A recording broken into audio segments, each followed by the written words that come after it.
Hello दोस्तों, मैं देव sir आप लोगों का ट्राइटम एकेडमी में बहुत बहुत स्वागत करता हूं। आज मैं आपके सामने सब स्पेशल टाइप ऑफ मैट्रिक्स लेके आया हूं। ठीक है ना। सब स्पेशल टाइप मैट्रिक्स का मतलब है कि इससे पहले हमने जो टाइप पढ़े थे मैट्रिक्स के, इससे पहले जो हमने टाइप पढ़े थे मैट्रिक्स के, row matrix, triangular matrix, square matrix, rectangular matrix, diagonal matrix, etcetera etcetera. लेकिन आज जो मैट्रिक्स मैं पढ़ाने जा रहा हूं वो आपका कंपटीशन लेवल पे है। एक कुछ ऐसी मैट्रिक्स जिसके बारे में आपने सुना भी होगा, लेकिन आज मैं जो पढ़ाने जा रहा हूं उसको थोड़ा ध्यान से देखना। सारी मैट्रिक्स के बारे में मैं आपको जानकारी दूंगा। सबसे पहली मैट्रिक्स, सबसे इंपॉर्टेंट मैट्रिक्स का लेके चल रहा हूं, वो है ऑर्थोगोनल मैट्रिक्स। ऑर्थोगोनल मैट्रिक्स, जिसे हिंदी में बोलते हो आप लांबिक आवृत्ति। देखिए आखिर में क्या होती है लांबिक आवृत्ति यानी ऑर्थोगोनल मैट्रिक्स। अगर कोई मैट्रिक्स ए आई जे एक ऑर्थोगोनल मैट्रिक्स है और ऑर्डर भी क्या होना चाहिए एन, तो ए इंटू ए का ट्रांसपोज आई होना चाहिए या ए का ट्रांसपोज इंटू ए। दूसरा जरूरी नहीं है ये ही हो, अगर किसी मैट्रिक्स का ट्रांसपोज कर दो वो किसके इक्वल हो जाए, उसके इनवर्स के इक्वल, इसका मतलब ये भी एक ऑर्थोगोनल मैट्रिक्स है। और साथ ही साथ इसके डिटरमिनेंट की वैल्यू प्लस माइनस से 1 होती है। ये आपको ध्यान रखना है, ये तीनों पॉइंट आपको ध्यान रखना है। ऑब्जेक्टिव लिस्ट में कहीं ना कहीं ये लिखा हुआ मिल जाएगा। चलिए मैं इसके एक एग्जांपल लेता हूं, आपको ये देखना है कि ऑर्थोगोनल है या नहीं। तो एग्जांपल के तौर पर देखिए, एक मैट्रिक्स ए है 1 -2 -2, ठीक है, -2 1 -2 2 2 -1। चलिए हम इसको चेक करते हैं कि ये ऑर्थोगोनल मैट्रिक्स है या नहीं। इसका मतलब हम जब भी हमारे सामने कोई ऐसा कोई क्वेश्चन आ जाए तो ऑर्थोगोनल के लिए चेक करने के लिए क्या तरीका है। तो ए का ट्रांसपोज 1 -2 2 -2 1 2 -2 -1। तो देखिए इस कॉलम को मैंने फर्स्ट रो बना दी, सेकंड कॉलम को सेकंड रो बना दी, थर्ड कॉलम को थर्ड रो बना दी, और साथ में यहां पर 1/3 भी है तो 1/3 यहां लगा देंगे। 1/3 1/9।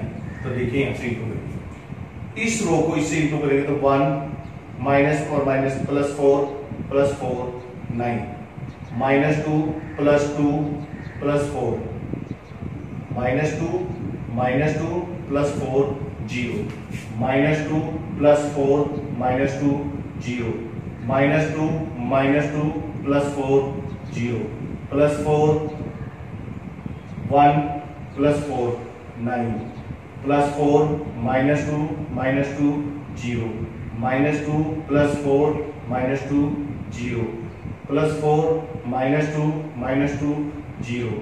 ये कितना आ जाएगा 9, और 9 कॉमन आगे कैंसिल हो जाएगा।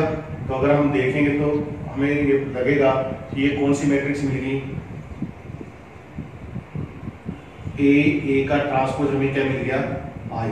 इसका मतलब ये कौन सी मैट्रिक्स है, ऑर्थोगोनल मैट्रिक्स। तो ऑर्थोगोनल मैट्रिक्स के आपको ये तीनों पॉइंट ध्यान रखना है कि ए का ट्रांसपोज आई होना चाहिए, ए का ट्रांसपोज अगर ए इनवर्स है तो भी एक ऑर्थोगोनल का एग्जांपल है, और किसी भी मैट्रिक्स का डिटरमिनेंट अगर प्लस माइनस आई है, मतलब ऑर्थोगोनल मैट्रिक्स की खास कंडीशन है कि इसका डिटरमिनेंट की वैल्यू प्लस माइनस वो 1 होगा। ठीक है ना, ये आपको ध्यान रखना है। इसकी सेकंड टाइप की जो मैट्रिक्स है वो है हमारे पास idempotent matrix. Hindi name इसका है वर्ग सम आव्यूह। वर्ग सम आव्यूह ये कौन सी होती है, इसके लिए हमारे पास यही है कि ए एक स्क्वायर मैट्रिक्स इस प्रकार की है, अगर ये वर्ग सम है तो ए स्क्वायर की वैल्यू किसके इक्वल होनी चाहिए, ए के इक्वल। मतलब अगर किसी मैट्रिक्स का स्क्वायर किया और वापस हमें वही मैट्रिक्स प्राप्त हो जाती है, वो मिलती है, तो ये वर्ग सम यानी आइडेम्पोटेंट मैट्रिक्स का ही एक एग्जांपल है। चलिए मैं इसके क्वेश्चन पर लेता हूं। उसका ये क्वेश्चन है, एक ए मैट्रिक्स हमें जो दी गई है 2 -2 -4 -1 3 4 1 -2 -3। हमें ये चेक करना है कि ये वर्ग सम है यानी आइडोपोटेंट मैट्रिक्स है या नहीं। चलिए a इंटू ए करके देख लीजिए। a इंटू ए करेंगे तो -1 2 -4 3 -3। दो बार इसको इंटू करेंगे ऐसे, दो बार लिख लीजिए पहले। चलो 4 +2 4 +2 -4 तो आ गया 2 -2 +6 4 +8 देखिए -4 -6 +8 -2 ठीक है। -8 +12 -4 आ गया। -2 -3 +4 -1 आ गया। और 2 9 -12 देखिए 2 + 9 -8 तो कितना आ गया 3 आ गया। कहने का मतलब जब आप इसको इंटू करोगे तो हमें वापिस यही मैट्रिक्स मिल जाएगी। और इसका मतलब ये किसका एग्जांपल है, हमारे पास आइडोपोटेंट मैट्रिक्स का एक एग्जांपल है। ठीक है, आइए हम इसकी तीसरी मैट्रिक्स के बारे में चर्चा कर लेते हैं। तीसरी मैट्रिक्स है नीलपोटेंट मैट्रिक्स। नीलपोटेंट मैट्रिक्स जिसे हम बोलते हैं शून्य भावी, हिंदी में शून्य भावी आव्यूह। शून्य भावी आव्यूह क्या होते हैं, यानी कि नीलपोटेंट मैट्रिक्स क्या होते हैं। एक वर्ग मैट्रिक्स है, ठीक है। अगर ये एक वर्ग मैट्रिक्स यानी स्क्वायर मैट्रिक्स है, ठीक है।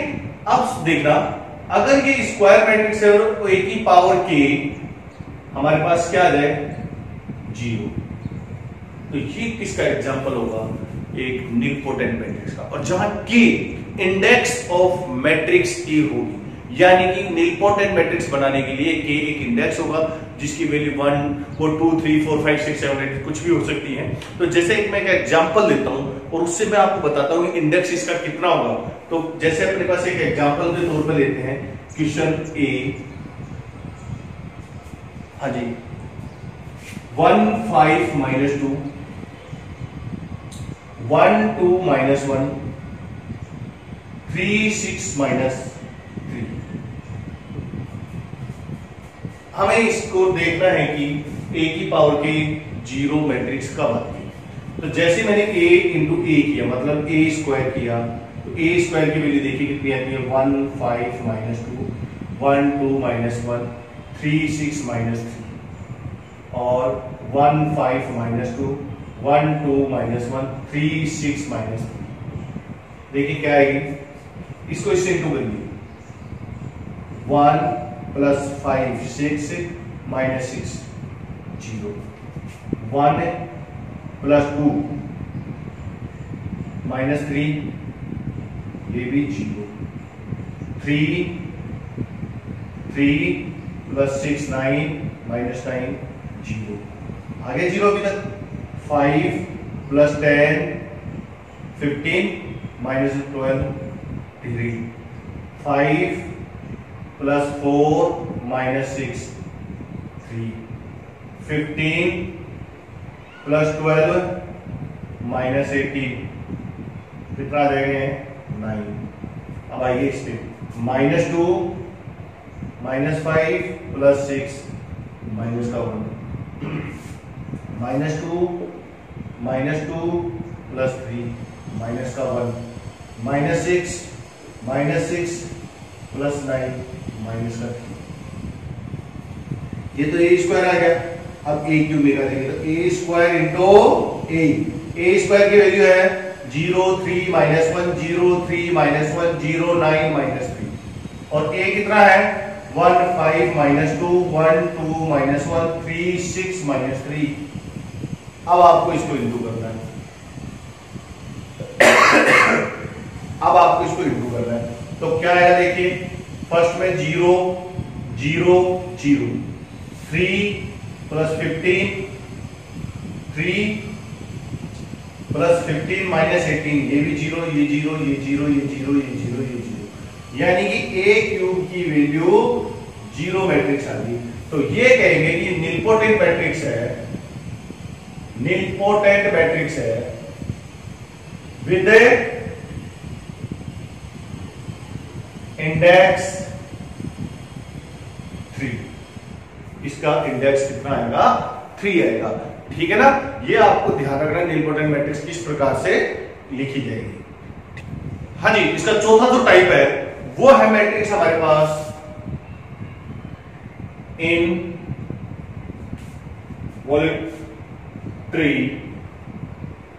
मैट्रिक्स, हिंदी नेम इज अंतर्वर्णीय आव्यूह। क्या होता है ये? इसके लिए भी वही स्क्वायर मैट्रिक्स होना तो जरूरी है ही, लेकिन इसमें आपको क्या ध्यान रखना है कि आपने अगर किसी मैट्रिक्स का स्क्वायर किया और वो वापस हमें क्या मिल जाए? आई, तो ये मैट्रिक्स होती है अंतर्वर्णीय। या मैं इसको ऐसा भी लिख सकता हूं कि ऐसी मैट्रिक्स जिसका खुद का इनवर्स खुद ही हो, या मैं ऐसा भी कह सकता हूं कि इसका डिटरमिनेंट की वैल्यू प्लस माइनस 1। आपने देखा तो ये ऑर्थोगोनल का भी एग्जांपल था, ऑर्थोगोनल का भी टाइप में आता था और अपने अंतर्वर्णीय, तो इसको आपको ध्यान रखना है। ठीक है ना, तो अब इसके लिए क्वेश्चन लेते हैं। एक क्वेश्चन क्या है वो हमारे पास, देखिए लिखा भी हुआ आपके पास 5 3 1 -8 5 2 0 0 -1। हमें क्या करना है? स्क्वायर करके देखना है। तो a इंटू ए स्क्वायर करना है हमें। क्या आएगा? -5 3 1 -8 5 2 0 0 -1 -5 3 1 -8 5 2 0 0 1। चलिए इसको इंटू करिए। 25 -24 0 1 40 40 0। आप अगर आप देखोगे तो ये अपने पास मिल जाएगी, इसको इंटू करके देखना, यानी कि a स्क्वायर इक्वल टू आई। तो ये किसका एग्जांपल आ गया हमारे पास? अंतर्वर्णीय यानी कि इवोल्यूटरी मैट्रिक्स का एक एग्जांपल है। ये सब स्पेशल कुछ मैट्रिक्स थी। ठीक है ना, इन 4 मैट्रिक्स को आपको ध्यान रखना है, कंपटीशन के लिए बहुत इंपॉर्टेंट है। मैं अभी भी आपसे कह रहा हूं ध्यान से पढ़ना, और इससे पहले के जितने भी आपको मेरे लेक्चर देखने हैं तो यहाँ आई बटन पे क्लिक करना, सारे लेक्चर आपको मिल जाएंगे। ये ट्राइटली एकेडमी के नाम से आपने जो नाम लिखा है इस पर आप क्लिक करोगे तो आपको इसके साथ फिजिक्स, केमिस्ट्री और मैथ्स के सारे लेक्चर वहीं पर आपको मिलेंगे। हाँ जी, स्पेशल टाइप ऑफ मैट्रिक्स पढ़ाने के बाद अब मैं आपको टॉपिक पढ़ाने जा रहा हूँ रैंक ऑफ मैट्रिक्स, यानी कि किसी भी मैट्रिक्स की रैंक किस प्रकार से निकाली जाती है। और कंपटीशन लेवल में ये क्वेश्चंस बहुत इंपॉर्टेंट भी आते हैं। तो देखिए, सबसे पहले हम लिख रहे हैं rank of matrix. Rank of matrix, अगर मेरे पास कोई एक मैट्रिक्स है जिसका ऑर्डर m क्रॉस n है, तो ध्यान दीजिए इसकी जो रैंक होगी रो से शो करते हैं। तो rank of matrix a always less than and equal, हमेशा कम या बराबर होगी m और n में से जो भी मिनिमम है, मतलब इन दोनों में से जो भी मिनिमम है उससे के या तो इक्वल होगी या उससे कम होगी। तो इसमें आपको क्या ध्यान रखना है? देखिए, रैंक ऑफ मैट्रिक्स निकालने के लिए सबसे पहले जो दी गई मैट्रिक्स है उसके डिटरमिनेंट की वैल्यू निकालनी है। अगर मैट्रिक्स की उस डिटरमिनेंट की वैल्यू 0 आ जाती है, मतलब उस के डिटरमिनेंट की वैल्यू 0 आ जाती है, तो हम उससे कम का जो डिटरमिनेंट यानी कि उसके सब मैट्रिक्स यानी सब डिटरमिनेंट निकालेंगे और फिर उसकी वैल्यू चेक करते जाएंगे। यानी कि जब तक वैल्यू 0 आती रहेगी हम उससे लो के ऑर्डर निकालते जाएंगे, और जिस ऑर्डर पर भी ऐसा कोई भी सब मैट्रिक्स या सब डिटरमिनेंट की वैल्यू नॉन जीरो आ जाए, एक 0 नहीं आए, तो वहीं पर ही वो ऑर्डर खत्म हो जाएगा और वही रैंक उस मैट्रिक्स की हो जाएगी। चलिए मैं एक एग्जांपल लेता हूं, और एग्जांपल आपके सामने है, तो देखिए वो एग्जांपल क्या है। तो लिखा हुआ है a 3 -1 2 -3 1 2 -6 2 और 4। अब देखिए आपने इस देखा तो इसका ऑर्डर कितना है 3 × 3। तो आपको ये तो कंफर्म हो गया कि इसकी जो रैंक है वो 3 से कम या 3 के इक्वल होगी। तो पहला काम आपको क्या करना है कि जो भी मैट्रिक्स दी जाए उसका डिटरमिनेंट की वैल्यू निकाल लीजिए। जैसे ही आपने इसकी डिटरमिनेंट की वैल्यू निकाली तो आप देखोगे कि इसकी डिटरमिनेंट की वैल्यू कितनी आ रही है 4 - 4 - 1 12 + 12 + 2 -6 + 6 यानी कि वैल्यू 0 आ गई। इसका मतलब इसकी रैंक 3 से तो कम है। अब बात करें 2 2 की। अब हमें 2 × 2 ऑर्डर की मैट्रिक्स बनानी है, यानी कि इसमें से 2 × 2 ऑर्डर के उप सारणी माइनर तैयार करने हैं। जैसे फर्स्ट अगर मैं पूछूं M11 first row first column से पा लीजिए 1 2 2 4 0 आ रहा है, बिल्कुल आ रहा है। M12 first row second column -3 2 -6 4 0 आ रहा है, बिल्कुल आ रहा है। M13 देख लीजिए 3 -3 1 -6 2 इससे भी 0 आ रहा है, बिल्कुल आ रहा है। M21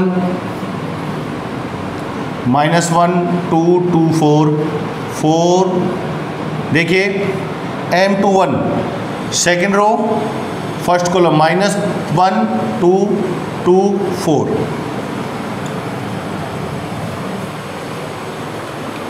क्या नोट किया आपने? यहां हमने देखा कि M21 यानी कि सेकेंड रो फर्स्ट कॉलम का जो एलिमेंट्स का जो उप सारणी के माइनर है वो नॉन जीरो है, यानी कि हमें अब यहीं रुक जाना है। कितने ऑर्डर का है ये 2 ऑर्डर का, यानी कि इसकी जो रैंक है यानी कि इसकी रैंक कितनी हो जाएगी 2। आई बात समझ में? रैंक निकालना आपको आ गया, यानी कि आपको रैंक चेक करनी है। तो मैं ये कह सकता हूँ आइडेंटिटी मैट्रिक्स का यानी कि इकाई अवयव की जो रैंक होगी वही होगी जो उसका ऑर्डर होगा। जैसे इकाई अवयव 2 × 2 ऑर्डर की तो उसकी रैंक भी 2 ही होगी, 3 × 3 ऑर्डर की उसकी रैंक भी 3 होगी। और इसके साथ देखिए अगर मेरे पास एक मैट्रिक्स ये दे दी जाए A 0 0 0 B 0 0 0 C ABC is not equal to 0, तो अगर वो इसकी रैंक पूछे तो सीधी सी बात है इसकी रैंक भी उतनी होगी जितना इसका ऑर्डर होगा। स्केलर मैट्रिक्स का वही होगी जो इसका ऑर्डर होगा। इसका सेकंड जो क्वेश्चन है वो देखिए, इसकी रैंक बताइए अब आप 1 2 3 2 4 6 3 6 9 ऑर्डर कितना है 3 × 3। सबसे पहले हमें क्या करना है इसका डिटरमिनेंट निकालना है, निकाल लीजिए 1 2 3 2 4 6 3 6 9। जैसे आप इसका डिटरमिनेंट निकालोगे तो आपको पता चलेगा इसका डिटरमिनेंट 0 आ रहा है, इसका डिटरमिनेंट 0 आ रहा है, तो इसका मतलब इसकी रैंक 3 से तो कम ही है। अब इसके आप ये वाले 2 2 ऑर्डर में ले लीजिए 1 2 2 4 ये भी 0 आ रहा है, 2 3 4 6 ये भी 0 आ रहा है, 1 2 3 6 ये भी 0 आ रहा है, 1 3 2 6 ऐसे ये सारे फिर 0 आ जाएंगे। लेकिन जैसे हम इसकी रैंक निकालें कौन सी 2 ऑर्डर के अलावा रो सॉरी इसकी 3 और ये 3 नहीं है और इसकी 2 भी अब नहीं होगी। अब एक ऑर्डर में तो वैसे ही हमें पता है कि ये नॉन जीरो है, तो इसकी रैंक कितनी आ जाएगी 1 आ जाएगी। इस तरीके से आपको इसकी रैंक निकालनी, यानी कि मैं ये भी कह सकता हूँ कि जीरो मैट्रिक्स नल मैट्रिक्स की रैंक हमेशा 0 होती है। ध्यान रखिएगा नल मैट्रिक्स की रैंक हमेशा 0 होगी। अगला क्वेश्चन स्क्रीन पे लिखा भी हुआ है, क्या है एक मैट्रिक्स दे दी आपको 2 3 1 4 0 1 2 -1 0 -2 -4 2, इसका ऑर्डर है 3 × 4। तो कंफर्म है कि इसकी जो रैंक है वो 3 से लेस या 3 के इक्वल आएगी। अब आप 3 ऑर्डर के इसके डिटरमिनेंट बना लीजिए 2 3 1 0 1 2 0 -2 -4 चेक करेंगे तो -4 + 4 और बाकी के 0 हो जाएंगे, ये 0 होगा, ये पॉसिबल नहीं है। फिर हम लेंगे 2, इसको हटा दीजिए, 1 4 0 2 -1 0 -4 2, ये भी हमारे पास 0 ही आएगी। और अगले लेंगे तो ऐसे आप चेक करके देख लेना, इसको तो हटा दीजिए, 3 1 2 -2 1 2 -4 4 -1 2, यस, इसकी भी वैल्यू 0 आएगी। अब हमें इसके दो ऑर्डर के चेक करने, दो ऑर्डर के चेक किया तो पहले ही देख लिए 2 3 0 1 2 -0 मतलब 2 इज नॉट इक्वल टू 0, इसका मतलब इसकी जो रैंक है वो कितनी है, 2 आएगी। ठीक है ना। इसका तीसरा क्वेश्चन आपके सामने है, इसमें ये पूछ रहा है आपसे कि ये जो मैट्रिक्स है, ये जो मैट्रिक्स जो आपके सामने ये लिख रही है, इसकी रैंक 3 है, इसकी रैंक 3 है, तो ये 3 तो है ही। तो बताइए कि x की क्या वैल्यू होगी कि जो रैंक हमेशा 3 ही रहे। तो सीधी सी बात है, इसका डिटरमिनेंट देख रहे हैं, x + a b c a x + b c a b x + c, यानी कि अब जब हम इसे सोल्व करेंगे ये वैल्यू क्या नहीं होनी चाहिए, 0। तो C1 में C1 + C2 + C3 जैसे हमने ऐड किया तो x + a + b + c, x + a + b + c और x + a + b + c, b x + b b c c x + c, क्या कॉमन आएगा, x + b a + b + c, ठीक है ना, x + a + b + c और साथ में 1 1 1 b x + b b c c x + c is not equal to 0, यानी कि ये वैल्यू 0 नहीं होनी चाहिए, यानी कि x is not equal to -a + b + c, ये आपका आंसर आएगा। तो प्यारे दोस्तों, अब आपको पता चल गया कि रैंक कैसे निकालेंगे मैट्रिक्स की। तो आपको मैंने पहले ही भी बताया था कि इस टॉपिक से रिलेटेड जितने भी आपको क्वेश्चंस करने हैं तो मेरे इस लेक्चर के डिस्क्रिप्शन में ही एक लिंक दिया जाता है, उस लिंक पर आप देखिए, उसमें आपको 10 क्वेश्चन आपको मिलते हैं, उस पर क्लिक करिए, उसके क्वेश्चन सोल्व करिए, आपको मजा आएगा उसमें सोल्व करने में। साथ के साथ रैंको मैट्रिक्स आपको निकालने आएंगे, आपको लाम्बिक मैट्रिक्स के बारे में पता चल गया, ऑर्थोगोनल मैट्रिक्स के बारे में पता चल गया, आइडेम्पोटेंट यानी वर्कशॉप मैट्रिक्स के बारे में पता चल गया, इवोंटली मैंने अंतर्वलनीय के मैट्रिक्स के बारे में चल गया, और इसी के साथ नीलपोटेंट यानी कि शून्य भावी मैट्रिक्स के बारे में भी आपको पता चल गया। ठीक है, इसी के साथ मैं आप चाहूँगा बहुत धन्यवाद।